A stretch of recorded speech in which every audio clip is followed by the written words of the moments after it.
আজকে আমি রয়েছি যোধপুর পার্ক আবার বৈঠকে এবং এখানকার যিনি ওনার তিনি আমাদের সবার ভীষণ পরিচিত এবং ভীষণ ভালোবাসার মানুষ, যাকে হয়তো এখন আমরা টিভিতে দেখতে পারি না, কিন্তু 2000 দশকের প্রথম দিকে তাকে আমরা বেশ ভালো চিনতাম হাউমাউ কাউ থেকে। তো আমাদের সঙ্গে রয়েছে স্বরদীপী। কেমন আছো বলো? আমি সবসময় খুব ভালো থাকি এবং চেষ্টা করি খারাপ থাকলেও নিজেকে কি করে ভালো রাখা যায়। একা যুদ্ধ করে যাচ্ছ? না, আমার সঙ্গে আমার বন্ধুরা আছে। এখন আমার মেয়েও বেশ সহযোদ্ধা হয়ে উঠেছে আস্তে আস্তে। কিন্তু হ্যাঁ, একা যুদ্ধ করা যায় না। যুদ্ধের সঙ্গে তোমাকে পাশে অনেককে নিয়ে চলতে হয় এবং খুব ভালো হয় তারা যদি সমমনস্ক হয়, তাহলে তোমার সেই যুদ্ধটা অনেক বেশি সাকসেসফুল হয়। তো তুমি তো ধরো 2005-এ যখন আমরা তোমাকে টিভিতে দেখেছি, প্রচুর সিরিয়ালে দেখেছি, তুমি শো করেছো, তো একদম হঠাৎ করে টিভি থেকে সরে গেলে। হ্যাঁ, হঠাৎ করে যাওয়ার একটাই কারণ ছিল, আমি যখন 2011-তে লাস্ট সিরিয়াল করছি অগ্নি পরীক্ষা, সেখানে আমাদের বাচ্চারা জন্ম নিয়েছিল। তো সেখানে কথা হলো যে ওরা আমাদেরকে মা করে দেবে আর কি। তো আমাদের বাচ্চাদের এপিসোড শুরু হবে, তো আমি বললাম আমি মা হবো না। এ কি মানে, আমার তখন 27 বছর, 26-27 বছর বয়স, আমি মা কেন হতে যাবো? তখন বললো তখন তুই কি করবি এখন? তখন দেখলাম ওই ফেজটা ঢুকছে, যে এই ফেজটা বোধহয় এখনো চলছে, যে বাচ্চা ছেলে মেয়েরা, মেয়েরা বেসিক্যালি ওই 13-14 বছরের মেয়েরা নায়িকা, আর একটু 25-26 হলে বা একটু একটু পরিণত হলেই তারা মা হয়ে যাচ্ছে। তার আর একটু বেশি মানে 30-এর পর গেলে তার ঠাকুমা হয়ে যাচ্ছে, আর তারপরে তার ঠাকুমা হয়ে যাচ্ছে, মানে অদ্ভুত একটা সিস্টেমে চলছে। তো সেই টাতে আমি একদম মেনে নিতে পারিনি। তখন বললো কি করবে, প্রোডাকশন হাউস থেকে বললো, ভয় দেখালো, এটাই তো তোমার ব্রেড অ্যান্ড বাটার। আমার খুব ভাল লাগে যে যখন আমাকে কেউ বলে যে তোমার আর কোনো উপায় নেই, তখন উপায় খুঁজে বার করতে। এবং সেই উপায় হিসেবে আমি আর আমার যিনি পার্টটা, যাকে আমি বিয়ে করেছিলাম, তারা দুজন মিলে এই ক্যাফেটা করেছিলাম। আবার বৈঠক, তখন বৈঠক ছিল, তারপর আস্তে আস্তে সাকসেসফুল হয় আবার বৈঠক, এবং এটা আমার এখন মেরুদণ্ড। না, তুমি তো দেখিয়ে দিয়েছো, দেখো টেলিভিশন ছাড়াও, মানে যারা তোমাকে ভয় দেখিয়েছিল যে আজকে তুমি টেলিভিশন না করলে, মানে ওই যে তুমি বললে ব্রেড অ্যান্ড বাটার কি করে চলবে, যে সেইখান থেকে তুমি আজকে একটা সাকসেসফুল এন্টারপ্রেনার, মানে একটা রেস্টুরেন্ট তুমি চালাচ্ছ একা হাতে। ডেফিনেটলি তোমার সাবঅর্ডিনেট প্রচুর রয়েছে বা তোমাকে হেল্পিং হ্যান্ড প্রচুর রয়েছে, কিন্তু মেন হেডটা তো তুমি। তাহলে এই যে সাকসেস জার্নি, কোথাও একটা প্রাউড ফিল হয়? না, প্রাউড ফিল হয় না, মানে প্রাউডের জায়গা নেই। যেটা হয় ধরো তুমি একটা অঙ্ক সলভ করতে পারছো না, বহুদিন চেষ্টা করছো, কিন্তু অঙ্কটা যখন সলভ করে ফেললে, তখন খিদেটা বেড়ে যায় আরো ভালো অঙ্ক করার। বা যারা ধরো খায়, ধরো একদম খেতে পারছো না, প্রথম ভালো খাবার এলো তোমার মুখে, তখন বলে আরেকটু ভালো খাবারের দিকে যাই। তো আমার কাছে মনে হয় যে এইটা আমি চেয়েছিলাম, এটা আমি অন্যদেরও বোঝাতে পেরেছি, যে তুমি মনে করছো যে হয় না চাকরি ছাড়বো কি ছাড়বো না, ভালো হবে কি হবে না, অত ভেবো না, যেটা করতে হবে সেটাতে ফোকাস করাটাই বেটার। তো আমার প্রাউড ফিল হয় না, তবে ভালো লাগে যে হ্যাঁ, আগে যে লোকগুলো আমাকে, আমি অনেকে জিজ্ঞেস করেছি যে কেন আমি নায়িকা হতে পারবো না, কি কম আছে আমার মধ্যে। তখন বলছে না, তোর মধ্যে না সেই ব্যাপারটা নেই, মানে কি ব্যাপারটা নেই কিন্তু বোঝাতে পারিনি। তো আজকে যখন আমি তাদের সামনে গিয়ে দাঁড়াই, তারা বলে যে তোর ক্যাফেটা কি ভালো হয়েছে, খাবারটা কি ভালো। এইখানে কোথাও গিয়ে না আমি আমার ক্যাফে আবার বৈঠকের জন্য আমার রেসপেক্টটা ফিরে পাই, একটা রেসপেক্ট যেটা আমি সবার চোখে খুঁজেছি, সেইটা কখন, হ্যাঁ হ্যাঁ, সেইটা আসে আমার কাছে। আবার বৈঠক আমাকে সম্মান, বা সমাজে সম্মান এনে দিয়েছে অনেকটা। এই যে তুমি বললে যে আমি কি নায়িকা হতে পারি না, এই যে তুমি একটু আগে বলছিলে যে কোথাও একটা মানে বদ্ধপরিকর মানে ধ্যান ধারণা রয়েছে যে ওই 13, 14, 15, 16 এরকম বয়সের মেয়েরাই হিরোইন হবে, এবং ওই মায়ের ক্যারেক্টার মানেই, মানে মোটামুটি 23-24 পেরোনো মানেই মায়ের ক্যারেক্টারে ঢুকে যাও, নলে কাকিমা, বৌদি, এই সমস্ত ক্যারেক্টারে আসা। তো কোথাও কি মনে হয় না যে ধরো অনেক তো সুন্দরী নায়িকাদেরকে আমরা দেখেছি, বা এখনো যাদেরকে দেখি, যারা মানে হয়তো সিরিয়ালে হিরোইন হওয়ার যোগ্য, কিন্তু ওই বয়স বেড়ে গেছে বলে তারা হতে পারে না, মানে কোথাও একটা মনে হয় এই জায়গাটা যদি একটু চেঞ্জ হতো খুব ভালো হতো। দেখো, নায়িকা মানে কি মুখ্য চরিত্র, প্রত্যেকটা বয়সে এক একটা চরিত্র আছে। একটা গল্প আছে, যে টিনেজার যাকে নিয়ে এসেছে সে পড়াশোনা করছে মাঝে আর তারপরে খেলবে বলে, ডাক্তার হবে বলে, তারপর তারা বিয়ে করে, মানে এটা তো সিরিয়ালের একটা ছক, ঢুকে যায় এবং সবাই ঘাড় টেনিস বলের মতো ঘাড় ঘুরিয়ে ঘুরিয়ে, I am sorry to say but it's a very bad thing যে কেউ কোনো কাজ করে না, শুধু প্রবলেম সলভ করে বাড়িতে বসে বসে। তো যাই হোক, এরকম সিরিয়াল আমরা ছোটবেলায় দেখে বড় হইনি, মানে আমি বলবো জন্মভূমি ওই যুদ্ধ, ওই মারামারি, ওই কাটাকাটি ওরকম ভাবে দেখিয়েছিল। তো আমি কখনো এরকম দেখিনি যে এরকম হয়। তো সেখানে খেলাটাও বেডরুমে হয়, ডাইনিং রুমে হয়, সবাই মিলে খেলছি আর বলছে, বাগ তাড়ানো, পুজো সবই এক জায়গায় হয়। তো প্রত্যেকটা বয়সের এক একটা গল্প আছে, এবং 18 বছর বয়সের নিচে সে মা হতে পারে না, সেটা যদি আমরা মেনে নিই। তার আগে সে পরীক্ষাও দিতে পারে না, তো 13 বছরের মেয়ে কি করে পরীক্ষা দেবে? মানে যদি আবার বলে লজিকের বাইরে যেতে হবে, সেটা তো। আর আরেকটা খুব খারাপ লাগে, যেটা এখন বলা হয় বা আগে হয়তো বলা হতো, আমাদের সময় বলা হতো, লোকে কিচ্ছু বোঝে না। আমার লোকেদের কাছে খুব প্রশ্ন, সত্যি কি আপনারা কিচ্ছু বোঝেন না? মানে লোকে কিচ্ছু জানে না, কিচ্ছু বুঝতে পারে না, ও বুঝবে না, ও মাথা লাগাবে না। মানে এই যে আমরা লোককে, অডিয়েন্সকে এত বোকা ভাবি কি করে, আমি জানি না কি করে আমরা এতটা ভাবি। আর সেই লোকই যখন অত ভালো ভালো পুরোনো সিনেমাগুলো দেখে বড় হয়েছে, উম, এখনকার প্রজন্মকে আমরা কি দিচ্ছি সেটা, তাদেরকেও আমরা রেসপেক্ট করছি না বেসিক্যালি, আমার সেটা মনে হয়। তোমার এখনকার যে এই যে তুমি বলছো আগেকার যে সিরিয়াল আমরা দেখে বড় হয়েছি বা এখন যে সিরিয়াল চলছে, তো কোথাও একটা মনে হয় না প্রত্যেকটা সিরিয়ালের সাথে প্রত্যেকটা সিরিয়ালের একটা লিঙ্কেজ পাওয়া যাবে, একই টাইপের স্ক্রিপ্ট চলছে, একই রকম কিছু না কিছু চলছে। কিছুক্ষণ আগে একজনের রাইটারের সঙ্গে কথা বললাম, তো বললো আমাদের সহ লেখকেরা দরকার পড়ে না, ও আমরা করে নিতে পারি, আমরা তো বলি আর গল্পটা হয়ে যায়। এবার আমার একটা বক্তব্য আছে, একটা বিকম পাশ করা ব্যক্তি, হিউম্যান, যদি সাহিত্য চর্চা করে বা যে ব্যবসায়ী, ধরো মানে ওই যেটা আমরা শুনেছিলাম না, যে সচিন টেন্ডুলকার যদি লতা মঙ্গেশকর হতে চায়, আর লতা মঙ্গেশকর যদি সচিন টেন্ডুলকার হতে যেত, কারোরই সাকসেস হতো না। তো সেটাই আজকের এই প্রবলেম, যে কেন সাকসেসফুল হচ্ছে না, কারণ প্রত্যেকটা মানুষের নিজস্ব একটা কাজ আছে। ক্যারেক্টার বোঝার জন্য সেই মেয়েটিকে সেই বয়স অব্দি যেতে হবে, নাহলে সে বুঝবে কি করে ক্যারেক্টারটা। ওই জন্যই সাকসেস রেট এতটা কমে গেছে। যে সময় তুমি সিরিয়াল ছেড়েছিলে এবং তখন তুমি পুরোপুরি সংসারে ছিলে, না না, ছিলে না, সংসারে ছিলাম না, বিয়ে করেছি। বিয়ে করেছি, 2011-তে বিয়ে করেছি। বিয়ে করেছো, মানে এবং সংসারীটা কি মিন করতে চাইছি? মানে সংসারটা মানে তুমি ফ্যামিলি তখন মানে একটা ফ্যামিলির মধ্যে ছিলে, তুমি তখন বিয়ে করেছো এবং তোমরা দুজন তখন যৌথভাবে প্ল্যান করে এই আবার বৈঠক খুলেছিলে।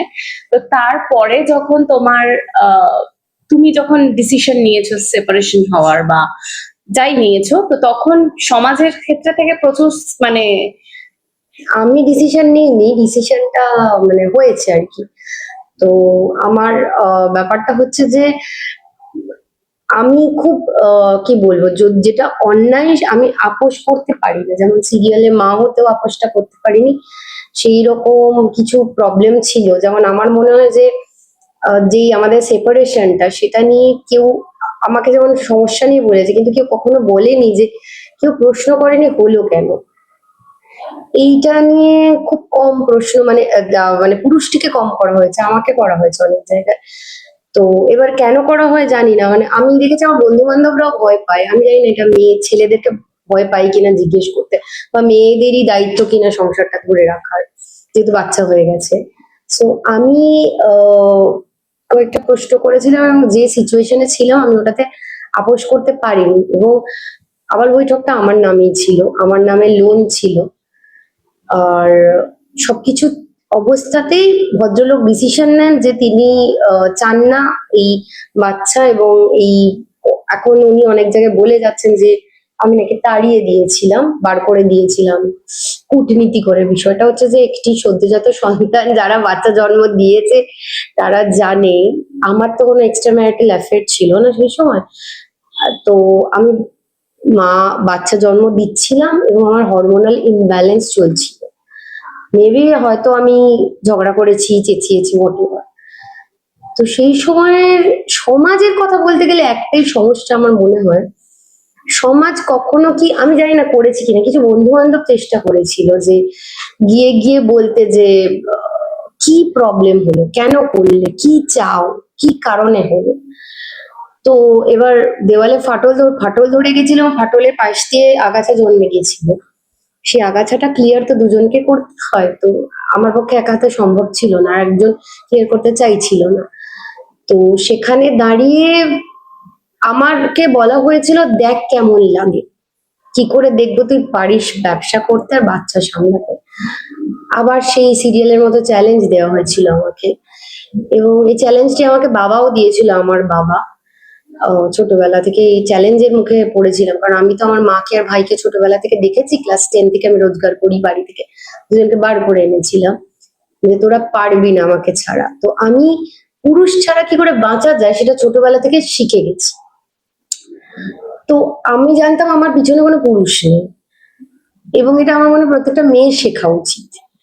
তো সেখানে দাঁড়িয়ে পারেনি, তাই আমি সমাজকে কখনোই, এবং সমাজ যেটা আমি অনেকবার চেয়েছি যে বাচ্চাটাকে ওকে ফোনও করেছিলাম যে দিয়ে আসি, সেখানে সমাজ আবার একটা ভূমিকা, মা তুমি পারবে, ছেড়ে দিতে পারবে, এই যে আমাদের একটা মাতৃত্ব চাপিয়ে দেওয়া হয়। কিন্তু তোমার কি তখন কখনো মনে হয়নি যে মানুষটা আমার সন্তানকে মেনেই নিল না, এবং যখন মানে সে ছোট, সে আমার ছেড়ে চলে সন্তান গেল, না, দুজনের ওই সন্তান, দুজনেরই সন্তান, যাই আমার হোক। সন্তান কেন, আমার ঘাড়ের উপর, মানে আমি যে ছেড়ে পালিয়ে যেতে পারি না, দুধটা খাবে কি করে আমি যদি পালিয়ে যাই? এক্স্যাক্টলি।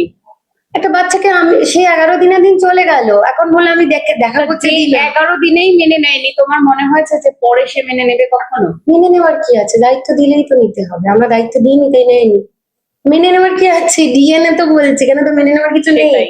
আমরা তো ছেড়ে দিই, আমার তো চিরকাল মনে হয় যে ছেড়ে দিই, এটা আমার মেয়েও চায় না, মেয়ে আমার কাছে কারণ দেখেনি জীবন, একটা অচেনা মানুষ, একটা পুরুষ, তারপরে আবার আমরা তো ভয় দেখাই, তারপরে আবার এখন আবার এত তিলোত্তমা ঘটনা, আমার মেয়ে তো প্রত্যেকটা ছেলেকে দেখলে আমাকে ব্যাড টাচ করবে, আমি যাবো না, মানে কি শুরু হয়েছে। আমি না ভীষণ সত্যি নিজেকে বন্ধু যে বোঝাতেই পারি না। মানে এটা হচ্ছে ছোট থেকে একরকম ও শুনে, মানে একরকম আমরা তৈরি দেখেছে, এক তো হ্যাঁ, ধরো জানে যে আমার সাথে থাকে না, থাকে না। কোনো দায়িত্ব নেয় না, এবং আমার জীবনে ধরো এমন তো নয় লাভ অ্যাফেয়ার ইচ্ছে করেনি বা এই Exactly. বয়সে, কিন্তু আমার তো ওটাই প্রবলেম, আমার খুব ইচ্ছে যে সেও শেয়ার করবে না, তো আমি তাকে নিয়ে কি করবো, অ্যাবসলিউটলি, আমি কেন তার কাছে যাবো? অ্যাবসলিউটলি। সে আমার আমার কাজ শেয়ার করবে, আমার প্রবলেম শেয়ার করবে, আমিও তারটা শেয়ার করবো, অবভিয়াসলি আমার দায়িত্বগুলোকে শেয়ার করতে, আমাদের মেইন প্রধান দায়িত্ব আমার বাচ্চা। তোমার মেয়ে তো সেইখানে দাঁড়িয়ে তার তখন প্রচুর কাজ, স্কুল, সকালে ওঠা, কি কি শিখবে, বেশি মোবাইল দেখছে কিনা, ঠিক শিখেছে গন্ডগোল হচ্ছে, সে বাংলা বই পড়ছে কিনা, বই পড়ছে না অন্য কিছু করছে, মানে কার সাথে মিশছে তো করবো, তো কি শিখছে, কারণ ওর কাছে না, আমাদের কাছে একটা ছুটি ছিল, একটা দূরদর্শন ছিল, সেখানে বেঁধে দেওয়া হতো তুমি এটা দেখবে না, কারণ মোবাইল খুললে গালি, সত্যি তাই। আমি কোথায় ওকে ব্লক করবো, সব গালি জানে ও 8 আর বছরে। কিছু সব থেকে বড় কথা, তুমি আটকাতে পারবে না, কারণ এখন তো ওই যে আমাদের লকডাউনের পর থেকে হ্যাঁ, যেটা হয়েছে, তুমি জানো স্কুলটাও মানে Gen Z school from home। Alpha গল্পটাই আমি মানে 8 বছর, মানে 7 বছরের মেয়ের থেকে শিখেছি। আমি তখন নিজে দেখলাম যে আমি মিলেনিয়াল, মানে আমি নিজেই জানি না এগুলো, আমার মেয়ে শেখাচ্ছে। তো এই ক্ষেত্রে দাঁড়িয়ে ওরা ভীষণ ভীত সন্ত্রস্ত এই পুরো পুরুষ ব্যাপারটার প্রতি, এরা আর তারপরে ধরো আমার উপর বিভিন্ন তারপর যেহেতু ওর লাইফে একটা ফাদার ফিগার নেই, নেই, কোনো ছেলেই নেই ওর জীবনে, সবই তো একা একা করে। আমার ভাই ছিল, ভাই চলে গেল বাইরে, এবার ওর কাছে না মানে ভাই একমাত্র পুরুষ, আর কোনো পুরুষ নেই জীবনে। তো আমার মনে হয় যে ওর সাথেও যে মিশবে না তার, এবং আমার ক্ষেত্রেও সেম প্রবলেম। আমি আমার বাবাকে দেখেছি ভীষণ মহিলা সঙ্গ, সারাক্ষণ একজন মদ্যপ একটি প্রাণী, আমার মাকে অকথ্য মারধর করে, সেইখান থেকে দাঁড়িয়ে আমার কাছেও না পুরুষের, এবং আমি যার সাথে মিশি তাকে একটা কথা বলি, আমি কিন্তু সেই পুরুষটাকে হয়তো ফিজিক্যাল অ্যাট্রাকশনে যাই, কিন্তু তারপরে কিন্তু আমার সেই যখনই আমার সাথে খারাপ ব্যবহার করে, আমার মুখে কিন্তু চোখে কিন্তু ওইটাই ভাসে সবসময়, এটা আমার সাইকোলজিক্যাল প্রবলেম। এবার যে মিশবে আমার সাথে তাকে তো সেইটাকে বাঁধটা ভাঙতে হবে কোথাও গিয়ে। এক্স্যাক্টলি তাই। এইবার প্রবলেমটা হচ্ছে তাকেও সেই এফেক্টটা মানে Effortটা এফর্টটা দিতে দিতে হবে, হবে। যে তোমাকে বোঝার বা তোমার রিলেশনশিপস গুলোকে এইটা বোঝার। নিয়ে আমি একটা এপিসোড করেছি, পারলে দেখবে, কটা পুরুষ জিজ্ঞেস করে তার বউকে হ্যাভ ইউ ডান, বিছানায় কটা পুরুষ জিজ্ঞেস করে? No one.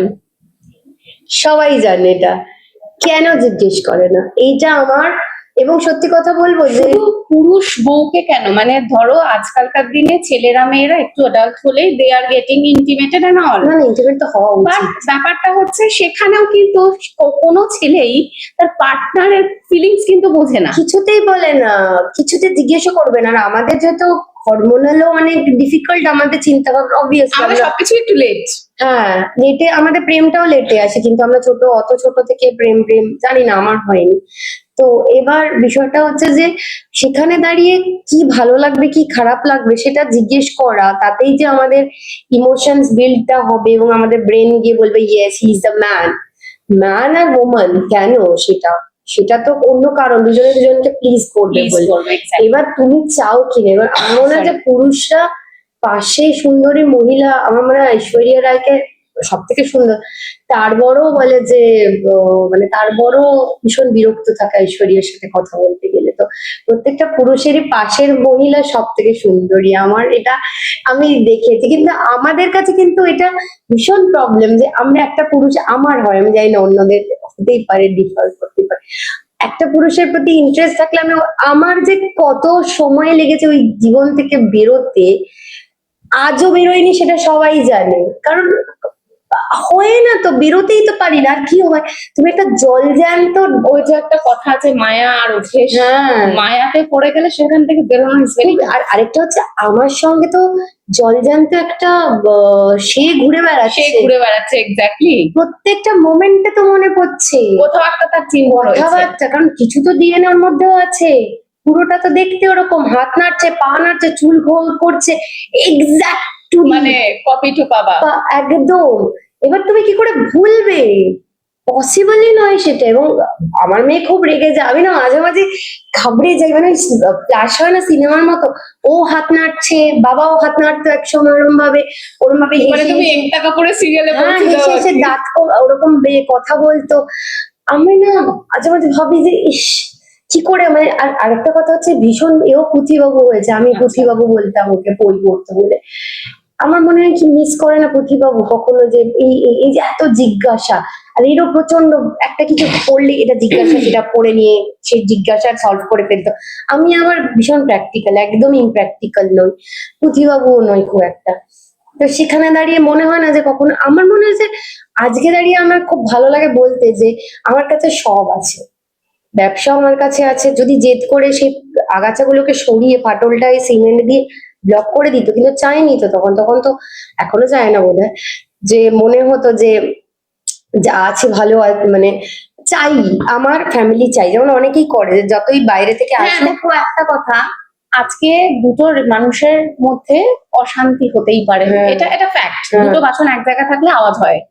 তো আরে সেখানে মা মেয়ের অশান্তি হচ্ছে, রোজ Exactly. ঝগড়া হয় তো আমাদের। এবার ধরো কোথাও একটা গ্যাপ তৈরি হয়েছে, সেটা হতেই পারে, কোথাও একটা মিসআন্ডারস্ট্যান্ডিং হলো, সেটাকে ক্লিয়ার করা যায় না, কিন্তু ছেলেরা কেন করতে চায় না এটাই আমি বুঝে উঠতে পারি না। কারণ ওরা চায় না, বললাম যে পাশের বাড়ির বৌদি সব থেকে সুন্দরী, বা পাশের মেয়েটি ওই যে যাচ্ছে, ও কি দারুণ দেখতে, কিন্তু সেই একই কস্টিউম পরে তো তার বউ সেজে, দেখো না ইয়ারিংটা বলবো না, ওই ইয়ারিংটা হুম ওপরে না দুটোই টাকা ভালো। দেয় না ঘুরে, কারণ আমরা হচ্ছে ট্রফি, একবার অ্যাচিভ করে গেলে সেইটা অ্যাচিভমেন্ট, মানে সেটার আর কোনো র্যাকে মূল্য থাকে না, নাকি ওই র্যাকের স্টাফের মতন।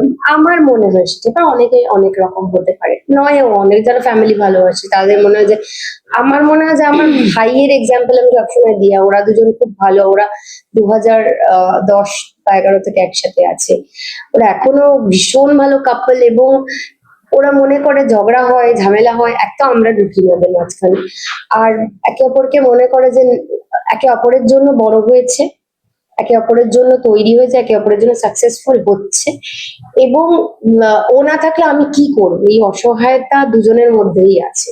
তো এই জন্য ওদের রিলেশনটা টিকে আছে। এই যে তুমি একটা কথা বললে আমরা ঢুকি না ওদের মধ্যে, কোথাও কি তোমার মনে হয় যে এই যে থার্ড পার্টি একটা মানে কথা আছে যে থার্ড পার্সনের জন্য দুটো রিলেশনশিপের না এইটা আমার মনে হয় না, কারণ মানে third person in the sense আমি বলছি না কোনো রোমান্টিক পার্সনই না, হতে না, হবে, তা ধরো নয়। বন্ধু বান্ধব আত্মীয় স্বজন, বললাম তো আগাছা, আগাছা তো জন্মাবে, কিন্তু তুমি কতটা মূল গাছটাকে রাখবে না আগাছাদের প্রশ্রয় দেবে, সেটা তো তোমার উপর তোমাদের দুজনের উপর ডিপেন্ড করছে। কারণ রিলেশনশিপ তোমাদের দুজন, যেমন আমার আর মেয়েটা প্রত্যেকটা তো একটা আলাদা রিলেশনশিপ।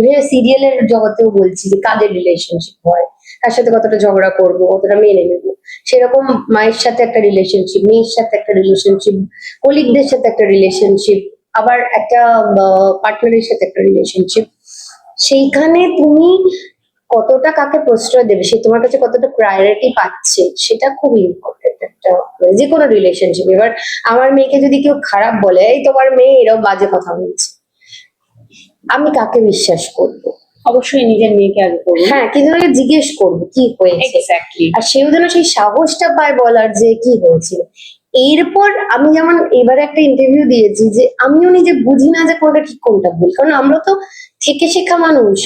একটা বই পড়েছি, সেটাও আদর্শ কি আদর্শ না জানি না, সেই আদর্শ পরিবর্তন হচ্ছে। যেমন আমি বলছি একটা পিঁপড়েকে মারলে আমরা বলি এমা কোরিং এর গায়ে মেরেছো, ও ব্যথা লাগে না, আরে এবার ওর বন্ধু ওকে মারছে, আমি বলছি গিয়ে কি একেবারে গুড়িয়ে দিতে পারলি না, তোকে এরকম ঠেলে ফেলে দিল।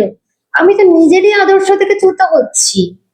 এবার ওকে যদি বলি যে ও একটা ভীষণ ভালোবাসে একটি লোক, সে বলে বাবু তুই কি কিউট বলে ওকে কোলে বসাচ্ছে, ধরো তার হয়তো ইন্টেনশন খারাপ না, খারাপ নয়। কিন্তু বলে মা বলেছে ছেলেদের কোলে বসতে নেই। এবার আমি কোন আদর্শতে যাব? কি মুশকিলে, আমি তো খুব মুশকিলে আছি। এবার আমি বলি যে তুমি ডিসিশন নাও বাবা, কোনটা ঠিক কোনটা ভুল। আমার মনে হয় যে এটা এইভাবে হলে বেটার হতো, আমি এইভাবে ওকে মানুষ করছি, আমি জানি না কোন, যেমন বড়দের মাঝখানে ছোটদের কথা বলা উচিত না বা শোনা উচিত না।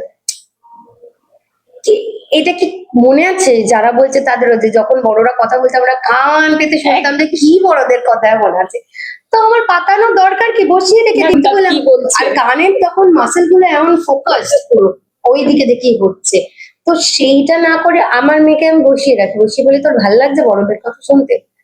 বড্ড কঠিন, কেন তুই চলে যা, নিজের কাজ করে গিয়ে চলে যা।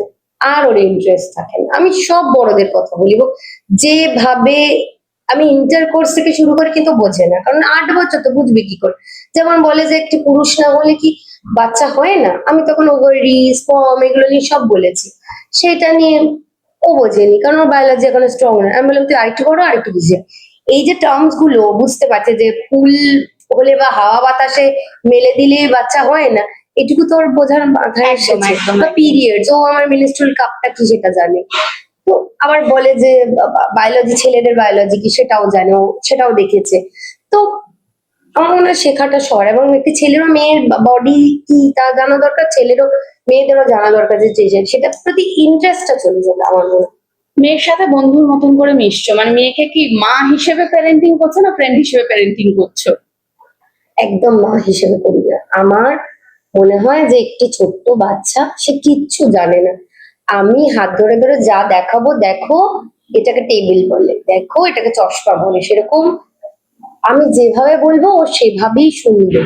তাই আমি যখন মনে হয় যে হ্যাঁ এখানে ও বুদ্ধি লাগাতে পারে, খাটাতে পারে, যেমন ও একা বাড়িতে থাকে, আমি ওকে ফোন দিয়েছি, আমাকে সবাই বকেছে কেন ফোন দিয়েছি, কিন্তু ও একা বাড়িতে থাকে। এমনও হয় যে ওকে রেখে আমার যিনি হেল্পার তিনি চলে গেছেন, আমাকে ফোন করে জানো অমুক দিদি সেই 1 ঘন্টা ধরে নেই, আমাকে বলতে বারণ করেছিল, কিন্তু আমার মনে হলো এবার বলাটা উচিত। তখন ওর 5 বছর বয়স, এইটাও যে ওর জরুরি জিনিস। হ্যাঁ একদম, সেটা ওর মাথাতে এইটুকুনি এসেছে যে হ্যাঁ। ফোন করে জানানো উচিত। রুচি যে আসেনি কেন, এবং কোথায় কখন কি বলতে হবে, তো খারাপ জিনিসটা কিছু নয়। না। এবার আমার মনে হয় ওদের বুঝতে হবে, আর আমার মনে হয় বন্ধু হওয়াটাই বেটার। আমি চিরকাল পার্টনারের সাথে বন্ধু হতে চাই, যে আমি পারি না একদম, মানে বন্ধুত্বর বাইরে কোনো কিছু রিলেশনশিপ থাকা মানে যে কোনো রিলেশনশিপে একটা বন্ডিং, একটা ফ্রেন্ডশিপ ম্যাটার করে, মানে সেটা সেটাই ঠিক। হাজবেন্ড ওয়াইফ হোক, বয়ফ্রেন্ড গার্লফ্রেন্ড হোক, বা দুটো বেস্ট ফ্রেন্ড হোক, বা বাচ্চার সাথে হোক, আমার এতটা ফ্রেন্ডলিনেসও ভালো নয় ছেলের সাথে। এটা কারা বলে? এটা বলে এতটা কেন ফ্রেন্ডলিনেস বলে আমি তো বুঝি না। মানে আমি তাকে স্বাধীনতা দিচ্ছি, আমি তাকে তার জায়গাটা, স্পেসটা দিচ্ছি, যাতে সে কোথায় কি করছে না করছে আমি সমস্ত কিছু জানতে পারি। স্পেসটাও তো পাচ্ছ। এক্স্যাক্টলি।